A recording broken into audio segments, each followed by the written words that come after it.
welcome to the Air Canada Centre, and for the second time in less than 4 days, another jammed house at the Rogers Media Centre as we await Brian Burke and his final press conference here following his dismissal earlier this week as the president and general manager of the Toronto Maple Leaf Hockey Club. And welcome back once again, Paul Hendrick alongside Jim Ralph. And Jim, 4 years and 2 months after that memorable press conference upstairs on the concourse on November the 28th, here we are once again. I'd have to say I didn't expect it. No, I think the answer everybody wants, and I'm not sure we're going to get it today, is the timing. Why now? Why when the CBA and the framework has been reached and you're getting ready to start a mini training camp and a 48-game season? Why does it happen at this point? And other people say, you know what, it's irrelevant. There was no hockey. There were no decisions to be made in the last 3 months if you're a general manager. And in that way, maybe some people do make some sense out of it. But I think that is the big question. You talk to other people that are in this room that are involved in the media. The same question comes up, why now? And how does it look on the organization and how everybody's talking about getting the season back? And this becomes at least a semi-distraction. If one were to look at a glass as half full, how much better is this organization today than it was 4 years, 2 months ago? Well, I mean, I think in fairness to Brian, he's made some outstanding trades. How does Jake Gardner develop? Does he become a top four this year in the NHL with the Toronto Maple Leafs? Does his development continue? Hopefully he's going to be healthy enough that we're going to find out in the next 2 or 3 months as this short season winds down. So there's going to be a lot of things that I think down the road, 4 or 5 years. And if Phil Kessel is in fact the toughest deal you make or the most scrutinized one, well, I think a lot of general managers will say getting the 35 to 40 goal scorer is my worst deal. I think Brian Burke will take it. And I guess to be fair to Brian, we're not going to see his legacy with this team for another 3 to 4 years to come, I would think. Yeah, and again, you go through the draft as well. Morgan Riley's another name that comes up that could be a franchise player on the blue line. And certainly Brian knows he had success in Anaheim with great defense. He may have built this here. The Rogers Media Room here at Air Canada Centre. We have a couple of handheld mics on either side of the room, so that we please ask that you use those when you have a chance to ask a question. We'll have formal remarks from Brian, and then we'll open it up to you guys. We expect to go about 15 minutes, and there will be no informal availability afterwards. Now I'd like to turn it over to Brian. Morning, folks. Usually I have to thank everyone for assembling on short notice. I don't have to do that today, but thanks for showing up. This marks the end of my tenure as the general manager of the Toronto Maple Leafs, and I wanted to say a few goodbyes and some thank yous. I'll apologize up front for my voice. I caught a cold when I was in Russia, and I haven't been able to shake it, so I'll apologize for that in advance. Would have been nice to get this notice before I went to Russia, but it didn't. Toronto Maple Leafs are the crown jewel of the National Hockey League. It's that simple. And it's been an honor to have the opportunity to be the general manager here. There's no question about that. The average GM is going to retire and never be able to say that he was the general manager of the Toronto Maple Leafs, and I'm grateful for that opportunity. I want to thank a few people. To start, first, Richard Petty, who brought me here. Great boss, great man. The Ontario Teachers Pension Fund, who first gave me the opportunity. Rogers and Bell for allowing me to continue in this role, and Larry and Judy Tannenbaum, who are special people. I want to recap what happened on Wednesday. Whose phone is that? I was en route to the airport. I was flying to New York to attend the Board of Governors meeting. I got a call from Tom Anselmi that I was required downtown. I went to the office and was told I was no longer the general manager of the Toronto Maple Leafs. I, at that point, told them I was leaving to go take my daughters out of school and tell them. I didn't want them to hear that on the radio or hear it from a classmate. I called Dale Lastman and suggested perhaps a role as a senior advisor might make sense. He said it did, and I thought that's what we were doing. I was informed yesterday that the senior advisor role is to the board and to Tom, not in hockey operations. That was not my understanding, but that's fine. That's we'll go from there and see what that involves. Some thank yous to Jennifer and my kids, Katie, Patrick, Molly, Marin, and Gracie. This job has been very difficult on them. To the Tannenbaums again, to Tom Anselmi, to Dale Lastman, who I see is here, and Ron Wilson, who he did his best here and did a great job. I want to thank the staff at MLSE. It's the best front office and management and sales and marketing team in pro sports. I especially want to thank the coaches, the hockey operations people, and the scouts. Particularly the last couple drafts, I think we did really well, and that's a credit to the scouting staff. I want to thank the players. Players might not have gotten the job done for us, but they didn't cheat us on effort, and it's a great bunch of guys. I want to thank the media. I think our coverage has been fair by and large, and I want to thank them for that. I want to thank our sponsors, our season ticket holders, who are the lifeblood of any team. A season ticket holder stopped me on the subway coming down here today, said her family has had seats since 1970-something, and that's what makes this place special. You know, we play in some buildings where they honor season ticket holders who've been there 10 years, and here we're honoring people who've been here for 60 years, and that's special. Leafs Nation, I remember when the league asked me if I could sell 40,000 tickets to the Winter Classic, and I said I need 48 hours. Then he called back and said, can you sell 50,000? And I said I need 72 hours. We got ticket requests from 30 foreign countries, every province in Canada. Leafs Nation is special. Wherever we go, wherever we played, we see blue. And we talk about that as a team all the time. Doesn't matter where we go. And Leafs Nation, thank you. And the City of Toronto and the Province of Ontario, thank you too. It's a great place to live, and I'm proud to live here.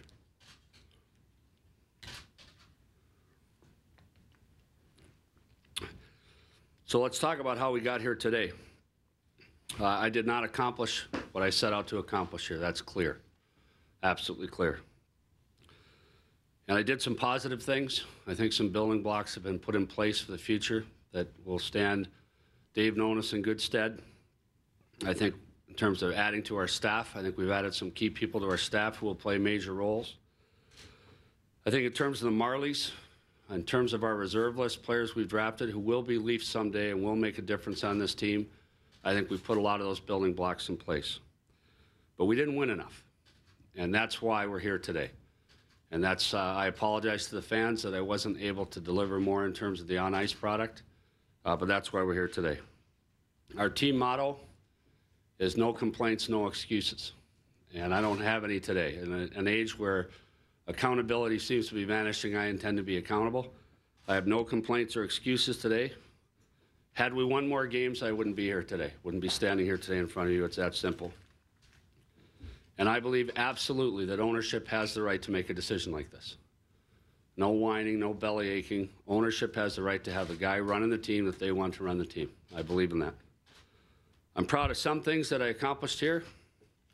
First and foremost, I think I can say in terms of community service that no one did more in a management role in the National Hockey League or any other league. I think I said my first day on the job that I would deliver on that, and I believe I have. I'm proud of that. I've tried to make a difference in every community I've worked in my entire professional life, and I think I've done that here. I was accessible, I was honest and candid, I was loyal, and I worked my ass off. And those things won't change. So in closing, I'd like to thank all the people I thanked. I'd like to wish the Toronto Maple Leafs well, especially Dave Nonis, Randy Carlyle, and Dion Phaneuf. And I wish the hockey club nothing but well. Thank you. Questions? Bob, go ahead.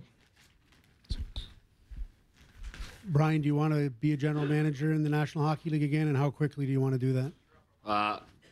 Tomorrow, if I can. I don't think I'm done from a hockey perspective, and I'm definitely in the job market, no question. Paul? Brian, knowing what you had when you arrived here 4 years ago, leaving with what you've got here right now, how disappointing is it not to be able to stay here and finish the job? Well, I think you can make the case. I think I can make that.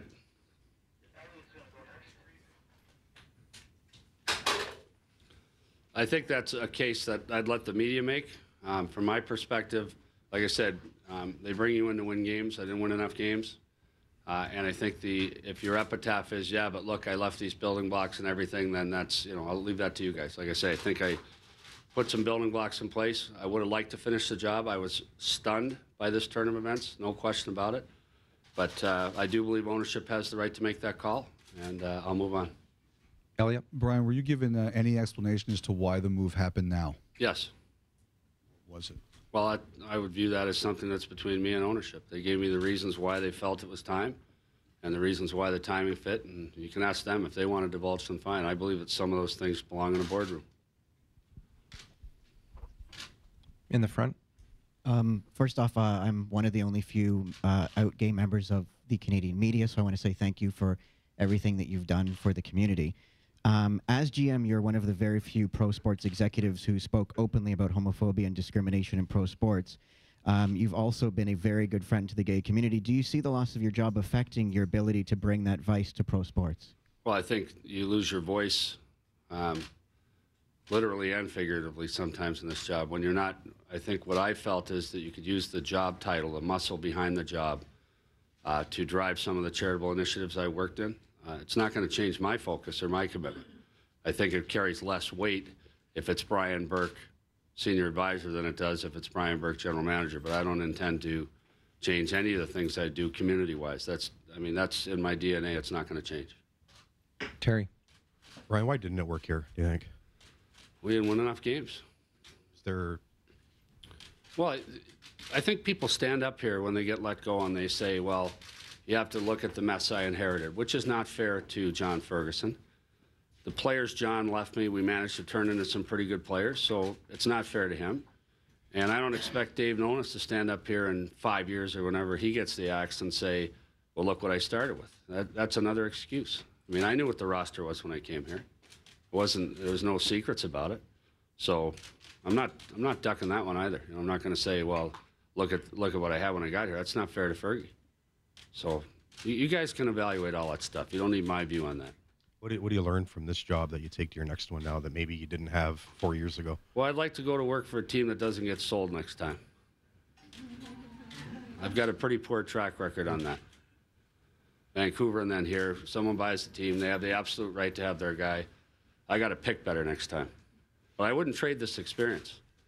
I wouldn't trade the ability to have worked here for as long as I have and live in this city. I wouldn't trade that for anything. Rosie? Brian, what does senior advisor mean? It sounds a little confusing right now. No idea.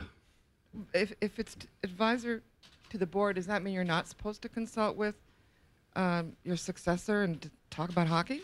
Well, if Dave Nonis wants me, we've been friends for a long time. I'm available to him anytime. I think the board, my understanding is, and again, this just came to light yesterday afternoon, is that they want a little more distance, and that's fine. Again, they're entitled to that. I don't know what the role is. I asked Tom this morning because I knew I'd be asked, and he said we'll work through it. That's good enough for me. John? Brian, you talk about joining teams that don't change ownership. Are you then talking that you believe this was more of a corporate decision or a hockey decision? Well, I don't know, but I know one thing, that it's certainly, you'd have to ask them that. But again, I'm not ducking the hockey side of things, but it's clear to me the second time where a team has been sold when I've been hired. And the people that hired me hired Brian Burke. And, maybe the new guys don't like that brand. Maybe they want someone who's a little more conventional. And they're entitled to that. That's fine. I'm not changing. I'm not going to change how I do things. That's not possible. So I'm Irish. We're stubborn. So got to find someone who likes that brand, I guess. Steve, go ahead. Brian, do you think your feisty sort of personality had something to do with the board? Ask them. Well, you said you wouldn't. When you got another job, you wouldn't change anything. You wouldn't go forward now thinking that I've got to change the way I operate in some ways. I'm not changing how I operate. You ask me a question, I'm going to answer it as honestly as I can. If you don't like the answer, that's too bad. You asked the question. You write something I don't like, I'm going to call you and tell you that. I'm not changing it. So, got to find a fit, I guess, if there is one. And if there's not, then we'll see what happens next. I haven't gotten that far yet. It's just 2 days into this. I'm still not used to it. Brian, you said you're not going to change. Do you have any regrets about anything you've done here in the last 3.5 years? Well, we didn't win. And obviously, your job as a GM is to bring in players that win. We didn't win. So you can blame this if you want. I could stand here and say, oh, it's my personality. I didn't like my personality. those all become pretexts and excuses later. If you've won enough games, you can be as obnoxious as you want to be if you're in first place. And so it's about winning games. That's why we're here. And I'm not ducking that. We didn't win enough games. There's nothing you would look back on and say, if I'd made this decision differently, maybe it You wouldn't be guys here can today. do that. You can do that. I will do that introspectively, but you can do that. I'm pretty sure there will be a pretty good post-mortem on this tomorrow, judging by the size of the room. Bob? Brian, you said you want to go back to work tomorrow as a general manager. If an opportunity didn't present itself, you've worked in the league office before. If anything were to present itself in that fashion, would that interest you?